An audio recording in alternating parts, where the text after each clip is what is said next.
Начная газета. Частка 9.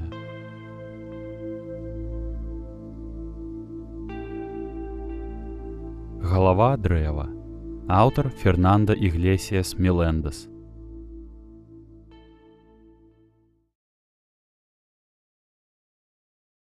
Я вырашыў перапісаць дзённік майго бацькі. Думаю, гэта дапаможа мне зразумець, што са мной адбывалася і што цяпер адбываецца з усімі ў маім раёне. Мой бацька быў ціхім, стрыманым і сур'ёзным чалавекам. Я сапраўды мала яго ведаў, таму гэта спосаб наблізіцца да яго, даведацца пра яго жыццё, пачуць яго голас, нават пасля смерці. Спадзяюся, што вы таксама зможаце пазнаёміцца з ім, і што разам кожны, хто атрымаў начную газету, даведаецца пра гэта крыху больш. Вось што было напісана ў першай частцы дзённіка. Сыне, я ведаю, што калі хто-небудзь чытае гэта, то гэта ты. Спадзяюся, што не. Спадзяюся, што гэты нататнік і ўсе астатнія будуць выкінутыя, калі ты прадасі наш дом.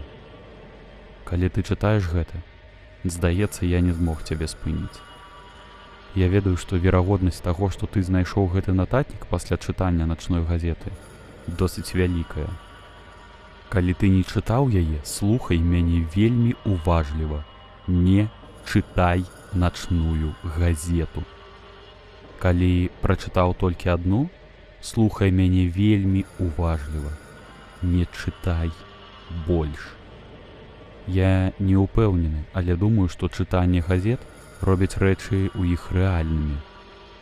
Некаторыя артыкулы, якія я прачытаў, ужо здзейсніліся.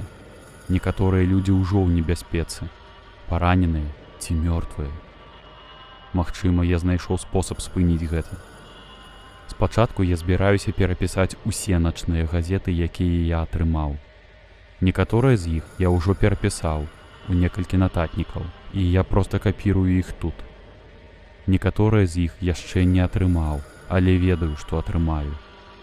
Я не пісьменнік, я ніколі не хадзіў у каледж. Але вось мая версія таго, што адбылося. Упершыню я ўбачыў начную газету, калі мне было 18, у 1969 годзе у даліне Ашау, у В'етнаме. Я не вельмі часта расказваў пра свой час на вайне, ніколі не адчуваў патрэбы. Не збіраюся ўдавацца ў падрабязнасці і тут, толькі тое, што неабходна. Я быў марпехам у 3-й марской дывізіі, часткай таго, што называлі аперацыяй рака Доўсан. Для нас не мела значэння, як яе называць. Мы проста ішлі праз мілі і мілі вады і велізарнай травы. Я з Брукліна. Раней думаў, што летам там было горача, але гэта было нешта іншае. Спёка была як жывая істота. Ты адчуваў, як яна абгортваецца вакол цябе, выціскае паветра з лёгкіх і пот з скуры. Мы ў большасці часу проста хадзілі. Я не буду казаць пра тое, што мы рабілі, калі не хадзілі. Удзень мы ціха сядзелі. Усё, што ты чуў, гэта гукі ног чалавека перад табой, што правальваўся ў бруд. Гукі ног чалавека за табой і гукі тваіх ног. Мы елі, калі ішлі. Не было таксама і размоў. Мы прывыклі да гэтага. Раз па раз бывалі і добрыя моманты. Мы сустракаліся з іншымі групамі маладых хлопцаў на базе агнявой падтрымкі і размаўлялі абы пра што, курылі траву, слухалі музыку, гулялі ў карты. Зноў былі дзецьмі на некаторы час. Вось дзе я сустрэў тая. Мне было 18, але я выглядаў старэйшым за свой узрост. Большасць хлопцаў думала, што мне за 20. З таем усё было наадварот. Нельга было паглядзець на яго і не падумаць, што яму 16. Ён быў худы, насіў акуляры, якія заўсёды былі падрапныя або брудныя, і меў самы глыбокі голас, які я калі-небудзь чуў. Хлопец гучаў, як чортаў Леанард Коэн. У любым выпадку, Тай быў папулярны сярод хлопцаў, таму што неяк умудрыўся працягнуць з сабой кучу коміксаў. Іх таксама дасылалі яму па пошце. Людзі абменьвалі іх на піва, сушаную ялавічыну або нават на траву за капітана Амерыку ці Арчы. Большасць часу людзі прыкідваліся старэйшымі, чым былі. Прыкідваліся, што яны мужчыны, а не хлопцы. Стаем было інакш. Ён быў маленькі брат для ўсіх, і было крута сядзець, паліць і слухаць, як хлопец размаўляе пра тое, што я заўсёды лічыў смешнымі старонкамі. Аднойчы Тай атрымаў па пошце нешта, што не было коміксам. Мы былі на патрулі, і мы ўсталёўвалі нашу пляцоўку для адпачынку на ноч. Мы спалі седзячы, спінамі адзін да іншага, каб назіраць у розныя бакі. Я быў спіной да спіны з Таем, і ён разбудзіў мяне, мямлячы нешта. Я не зусім зразумеў, але гучала гэта як не тут або там. «Што?» – спытаў я, павярнуўшыся, каб убачыць, на што ён глядзіць. Там, перад яго нагамі, быў вузел чорнай паперы. Тады я думаў, што гэта нейкі заплечнік. Тай праігнараваў мяне. Ён проста павярнуў свой М16 і выкарыстаў штык-нож, каб разрэзаць маленькі вузел. Папера павольна разгарнулася. І там, наверсе таго, што я цяпер мог бачыць, была старонка з надпісам «Начная газета». «Што гэта, газета?» – спытаў я. Тай кіўнуў. Я атрымліваю іх дома некаторы час. Заўсёды з'яўлялася апоўначы. Яны стукаюць у тваю дзвер троічы. Я адчуў, як нешта троічы ударыла па маіх ботах таксама. Мабыць, я не прачнуўся раней. Амаль пачало світаць, і стала дастаткова светла, каб разабраць словы на старонцы. «Ну жа», – сказаў я, – «прачытай услых». Тай не выглядаў упэўнена. «Не ведаю, ці варта», – сказаў ён. Я кінуўся, як быццам збіраўся захапіць яе, і Тай рэзка адсунуўся ў бок. Магчыма, ён выратаваў мне жыццё. «Добра», – сказаў ён. Тай прачытаў наступнае ўслых. «Галава дрэва. Параноя на полі бою». Пасля некалькіх паведамленняў пра дзіўную істоту ў гарах В'етнама вайсковыя афіцэры заклікаюць усіх членаў узброеных сіл заставацца спакойнымі, але пільнымі. Першае назіранне адбылося некалькі тыдняў таму. Дадзеныя скрытыя, якія знаходзіліся на дадзеныя скрытыя. Паведамілі пра гэта свайму камандзіру. Спачатку я падумаў, што гэта проста дрэва, сказаў дадзеныя скрытыя. Я не ведаю, якога віду. Проста тое, што ты заўсёды бачыш там. Але яно працягвала рухацца, як быццам сачыла за мной. Першым часам яно вытыркалася з высокай травы або хмызняку, таму я не мог убачыць, дзе яно заканчваецца. Але я бачыў, што яно стаіць на адкрытым месцы адзін раз. Гэта чалавек. Ствол дрэва расце там, дзе павінна быць шыя. Гэта вялікае чортава дрэва 20 футаў вышынёй, пакрытае лісцем і ўсім астатнім, як і іншыя дрэвы. Але яно расце там, дзе павінна быць галава. Істота таксама насіла форму, такую ж, як і ўсе. У яго былі рукі, ногі, нават чортавы боты. Істота была як звычайны хлопец з вялікім дрэвам на месцы галавы, разумееш? Я яго засвяціў, але яно не вымавіла ні гука.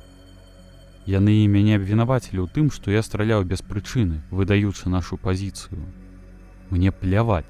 Цяпер на кожнае дрэва, якое я бачу, я накіроўваю зброю. Дзіўная з'ява галава дрэва нават была прыведзеная ў якасці прычыны крушэння верталёта. «Гэта істота збіла чортавы Хьюі», – сказаў іншы сведка. Частка дрэва была, мабыць, 15 футаў у адзін момант. Потым вырасла да, мабыць, сотні футаў у вышыню. Хьюі ўрэзаліся прама ў яго. Потым яно зноў паменшылася, як быццам зрабіла тое, што яно хацела зрабіць з самага пачатку. Камандзіры ўпэўнены, што яны маюць тлумачэнне для гэтых незвычайных назіранняў. «Гэта параноя. Проста і яснае», – сказаў дадзеныя скрыты, які знаходзяцца на дадзеныя скрыты. «У нас тут людзі, якія спяць па 2-3 гадзіны ў ноч, калі наогул спяць. Гэтыя мужчыны навучаны шукаць ворага ў дрэвах або высокай траве. Убачыць ворага ў дрэвах, калі яго там нават няма, гэта не новае. Убачыць таго ж ворага як дрэва – гэта натуральны працяг гэтага. Але людзі на патрулі ўпэўнены, што галава дрэва – гэта рэальная пагроза. Яны пачалі вінаваціць гэтую істоту ў знікненнях і нават у баявых стратах. «Чортава істота забойца», – сказаў адзін меркаваны сведак. Яго галава можа выглядаць як дрэва, але гэта не значыць, што гэта звычайнае чортава дрэва, праўда? Сапраўды з'яўляліся паведамленні, што падчас перастрэлкі істота, вядомая як галава дрэва, змяняла свой ствол на розныя смяротныя прыстасаванні. Усё для абароны праклятага Уітконга. Некаторыя людзі паведамілі, што бачылі, як галіны галавы дрэва пранікалі і пранізвалі людзей. Некаторыя сведкі паведамілі, што бачылі, як галава дрэва вырошчвала вінаградападобныя вырасты, каб падымаць людзей, якія падыходзілі занадта блізка, паглынаючы іх сваім лісцем, і тых людзей больш ніколі не бачылі. Іншыя сведкі паведамілі, што галава дрэва абсыпае войскі на патрулей дзіўнымі спорамі. Мужчыны, пакрытыя гэтымі спорамі, былі забітыя на працягу некалькіх дзён, заўсёды ад агню ворага. Быццам гэтыя споры неяк прыцягваюць пулі, сказаў адзін сведка. Нягледзячы на тое, наколькі цікавыя гэтыя паведамленні, усе доказы сведчаць, што істота, вядомая як галава дрэва, проста з'яўляецца галюцынацыяй, выкліканай недахопам сну і трывогай аб ворагах. Тым не менш, магчыма, варта трымацца далей ад любой неідэнтыфікаванай расліннасці. Тай паклаў начную газету, і я выбухнуў смехам. Што гэта, чалавек? Праект з мастацтва і рамёстваў? Джеймі падставіў цябе? Тай памахаў галавой.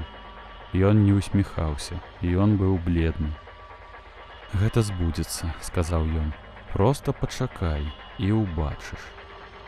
Праз некалькі тыдняў Тай знік. Ён не загінуў у баі. Ён проста знік адной ноччу. Некаторыя людзі кажуць, што ён пайшоў у туалет і наткнуўся на акоп або варожы патруль.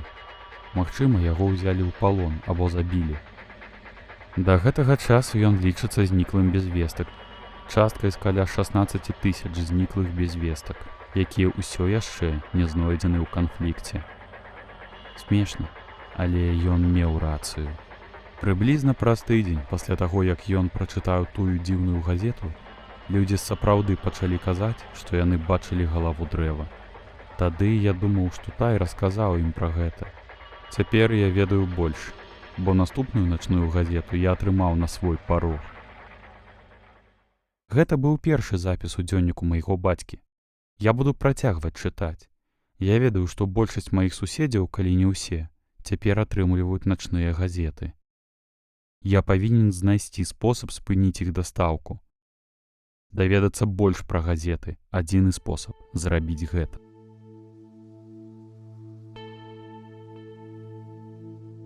Калі вам адгукаецца тое, што мы робім, і вы хочаце бачыць больш такога кантэнту, калі ласка, падтрымайце нас. Гэта можна зрабіць праз платную падпіску на Patreon ці разавым данатам на Buy Me a Coffee. Спасылкі будуць у апісанні.